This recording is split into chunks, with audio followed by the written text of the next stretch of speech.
What's up, Gotcha Gang? Kawaii50 here, back again with another War of the Visions Final Fantasy Brave Exvius video.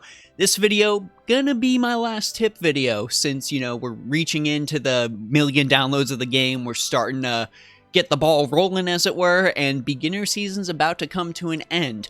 But with my last MR video doing so well, again, thank you all for watching it. I appreciate it.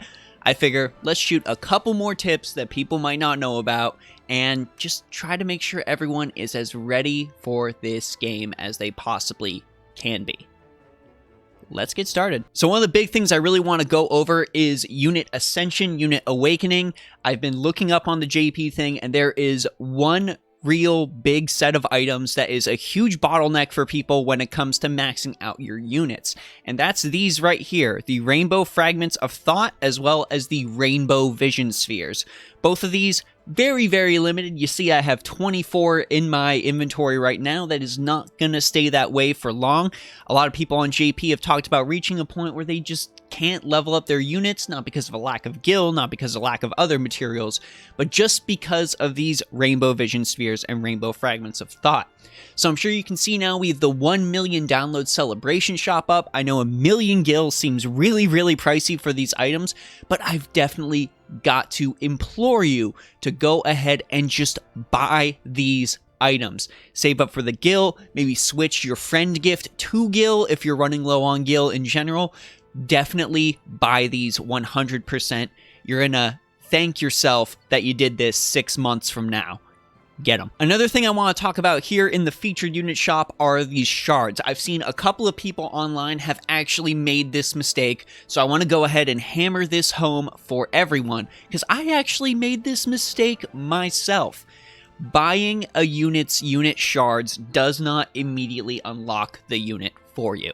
I've had some people be like, I bought the shards, where's my unit? No, you just get the shards. The only big exception was, you can see down here in the Shadowbringers Collaborative shop, we had Thancred. Well, we had Thancred, I don't see him here anymore. But when they had Thancred on sale, he's in the Mog shop, my bad. But you can buy Thancred, and you can buy the character. You cannot buy the shards to create the character. So keep that in mind when you're spending your Viswar, when you're spending your gil. Shards just get you shards. One tip I also want to give you guys is about these story skip tickets. Now, I've heard this from a lot of people who've come to this game from the Alchemist Code, which the Alchemist Code is basically this game. This game was kind of sort of copied from the Alchemist Code. It's kind of a lot of the same thing. Skip tickets, I know it's the beginning of the game. A lot of people are just chucking out those skip tickets like there's no tomorrow, but you need to be methodical about how you spend your skip tickets. And this is something I learned today, which is why I have 0 skip tickets. You only want to spend your skip tickets during events where there is some sort of bonus going on. There are going to be bonuses in this game where there's not only half stamina, but there's things like double drops. I'm sure you've seen these on some of the Awakening Soul Quest. Double drops, not only that, but double JP, double EXP earned from events. So I would recommend you just hoard all of your skip tickets until one of those events pops up, and then use them all. You'll get a ton of different experience for your units, and you're just honestly going to, again, thank past you for saving all of those tickets. Methodically spending, methodically knowing how to use your items is the name of the game in War of the Visions. Now, my next little tip is related to a vision card. This vision card in particular, which I've just registered to my favorites. Vow of Love. Vow of Love is a vision card that is very unique in the game right now, not because of its big party ability, attack plus 12%, which I have right now from Awakening it, but most importantly, that second bestowed effect of hate plus 5. There's really nothing else in the game right now that generates additional hate, so Vow of Love is honestly one of the best vision cards in the entire game right now for that specific purpose. You want to take Vow of Love and you want to throw it on one of your tank characters. Mont, if you're just trying to be free to play, or Engelbert if you've somehow managed to summon him and you're focusing on him as your main tank. With Vow of Love on them, enemies will be more likely to target your tank, who is who you want to be taking all of your damage. Just like in an MMO, you always want the enemies to target your tank whenever possible. So If you have Vow of Love and you're auto setting up your characters or whatever, make sure you do whatever you can to get this on your tank ASAP, and hard stages are about to become a heck of a lot easier for you. And my final tip here is to sort of help you all from falling into a trap that I know a lot of JP players fell into early on. That is, level Gilgamesh at your own risk.